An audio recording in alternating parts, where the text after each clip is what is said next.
got that love they hate to see when we poppin'. They know we poppin' all night.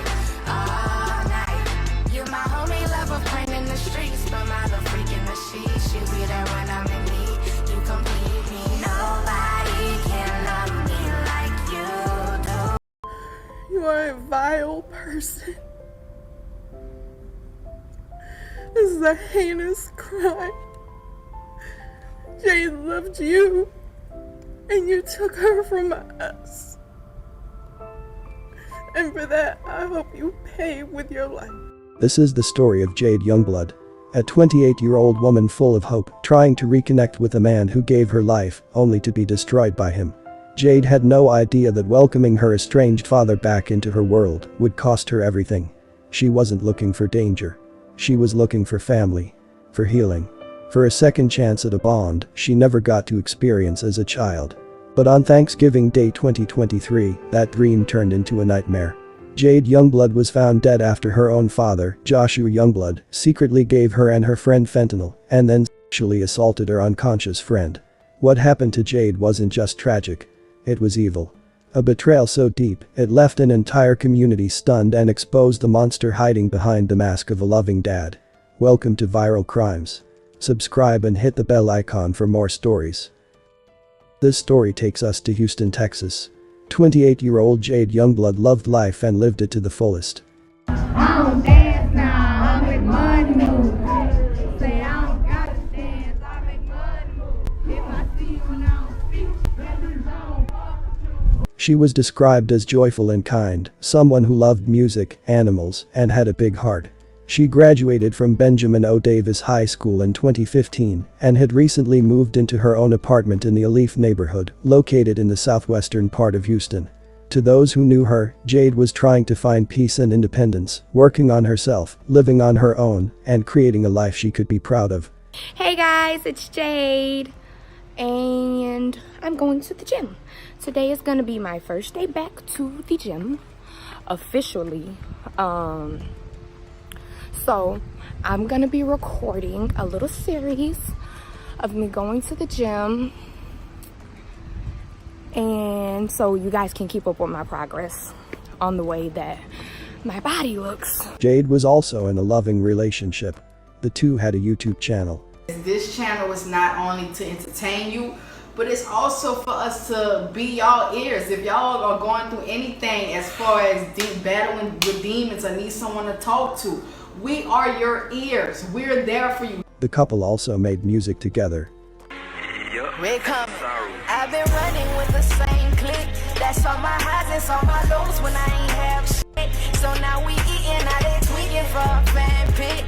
Man, fuck whoever doubted us, cause we getting rich. YNG bitch, and that's my fam. My rounds, my dogs, my niggas had my back when times were hard. I tell them that's my fam. My rounds, my dogs. You fuck with me, YNG, gon' take the charge. My niggas been dying. She had her struggles like anyone else, but she was surrounded by people who loved her and wanted the best for her. One of those people should have been her father. Joshua Youngblood, her 45-year-old biological father, had re-entered Jade's life. But instead of offering support or protection, his presence would become the source of her worst nightmare. The exact nature of their day-to-day relationship isn't fully known, but what's clear is that Joshua should not have been there that day, or at least, not with the intentions he brought. On Thanksgiving Day 2023, Joshua visited Jade's apartment. With him was a powerful and deadly drug, fentanyl. Prosecutors allege that he gave fentanyl to both Jade and her female friend. The drug took hold quickly. Both women were rendered unconscious. According to charging documents, while Jade lay dying, instead of rendering aid to his daughter, he carried out his horrific plan to sexually assault her friend. Jade would never wake up again. Her cause of death was fentanyl toxicity. She was just 28 years old. But here's where the story becomes even more twisted. It took investigators nearly a full year to uncover the truth about Joshua's involvement in his daughter's death. During that time, Joshua was active on Facebook, posting emotional tributes to Jade. He called her his first love and acted like a grieving, devastated father. He posted pictures, memories, and messages as if he was mourning with the rest of the family. But it was all an act. Behind the scenes, he knew what he had done. He knew he gave her the drug. He knew he violated her friend. And yet, he put on a show for the world, pretending to be heartbroken while hiding the fact that he was the one responsible for her death. It was manipulation on another level. He didn't care about Jade's welfare. He didn't love her. He used her last moments for his own cover, playing the part of the loving father, while knowing he had taken everything from her. Her friend, however, survived. She was revived by emergency personnel using Narcan, the opioid-reversing medication. Once awake and safe, she gave a chilling account of what happened. Her testimony became crucial to the investigation and to understanding the final moments of Jade's life. Following the medical examiner's report and statements from the surviving victim, Joshua Youngblood was arrested and charged with murder by delivery of fentanyl and aggravated sexual assault. A Harris County man is charged with murdering his daughter. This after investigators tell us the woman died of an overdose from fentanyl that he allegedly gave her. ABC 13's Shannon Ryan joining us now live outside of the victim's A-Leaf apartment where police say this all took place. And Shannon, this is relatively a new charge for the Harris County District Attorney's Office. Hey there, yes, it is. Back in 2023, the Texas legislature passed a law allowing for fentanyl murder charges. That was the same year this woman died.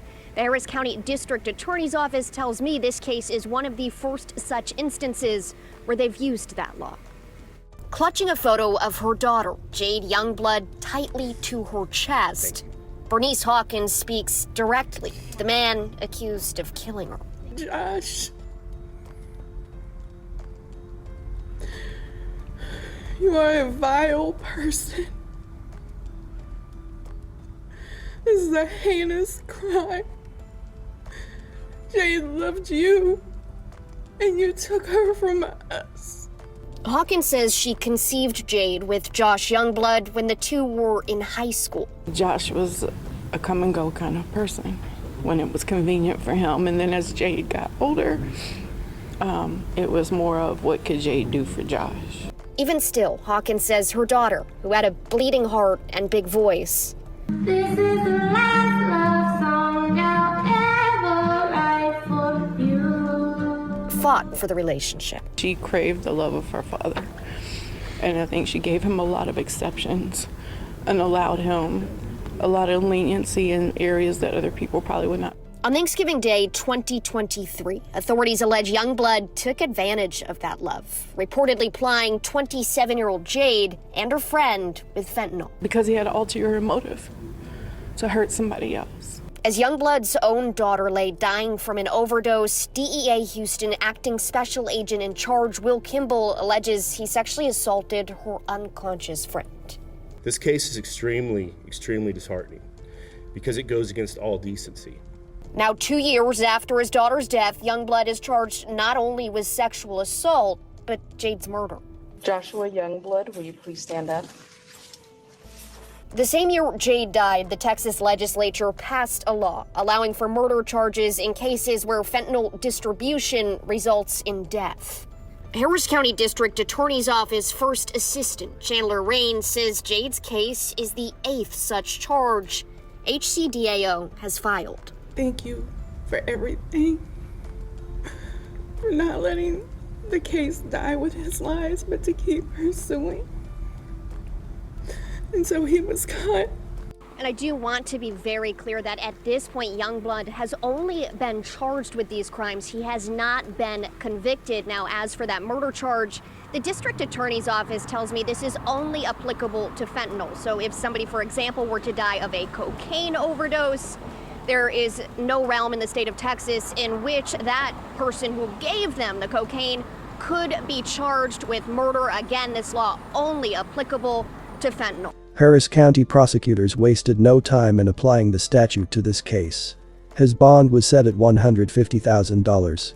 Jade's mother, Bernice Hawkins, spoke publicly after her ex-husband's arrest. Her words were heavy with grief and fury. This case is not just about the drug that killed her. It's about trust. About betrayal. About how someone who was supposed to protect Jade was the one who hurt her the most. Joshua Youngblood now faces a long legal road. The charges against him are serious, and the evidence, including the survivor's testimony, is strong. Prosecutors have made it clear they intend to hold him accountable for every moment of what happened in that apartment. Jade's life mattered. Her death was not just another statistic in the opioid crisis, it was a violent personal betrayal that ended the life of a woman who was deeply loved. Her story is now a painful reminder of how dangerous fentanyl can be and how sometimes the greatest threats come from those closest to us. My condolences to Jade's family and friends. May you continue to heal and one day find peace. Thanks for watching and I will see you in the next video.